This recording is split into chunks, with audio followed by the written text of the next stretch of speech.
come ci si sente? Bene, perché dovrei sentirmi come? Insomma, voglio dire, ci passa da Palazzo Balbi a Palazzo Ferrofini.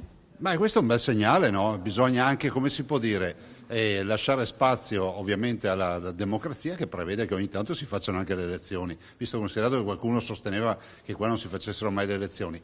E del resto oggi c'è una bella esperienza che è quella di provare a fare anche, diciamo, quella parte legislativa che prima non facevo, perché ricordo che il consigliere regionale, ricordiamo i cittadini, fa le leggi che poi vengono poi gestite dalla regione. Passo spedito, pronto per la foto di rito e la burocrazia, anche se è difficile, cerca di mischiarsi ai nuovi consiglieri, ma il consigliere regionale Luca Zaia ancora viene chiamato da tutti presidente. Buonasera. Buonasera Presidente. L'arrivo di Zaia a Palazzo Balbi segue quello di tanti ex assessori della sua giunta, tanti quelli che sanno già di rimanere consiglieri come Roberto Marcato e Cristiano Corazzari. Non ne ho la più pallida idea, mi auguro solo che siano nomi all'altezza delle aspettative dei veneti e che Alberto non si faccia condizionare da destra a sinistra, ma faccia delle scelte solo per i veneti. Per me sarà l'occasione per approfondire le tematiche legate al territorio, con particolare riferimento al mio territorio di provenienza, il Polesine, che saranno dibattute e decise nell'interno delle varie commissioni.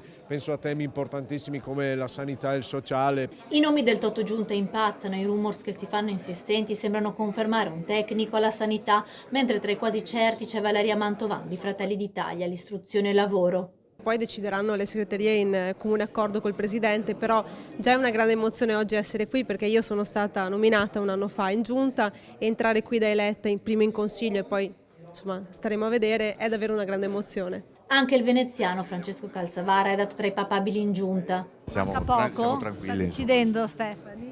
Io credo di sì, insomma, mi pare di capire che lunedì c'è il Consiglio, credo che sarebbe giusto arrivare in Consiglio regionale anche con la nuova giunta. Il suo nome però insieme a quello di Valeria Mantovan è quello dato tra i più papabili per un rientro a Palazzo Balbi. Appunto, di solito si entra a Papa e si esce qualcos'altro.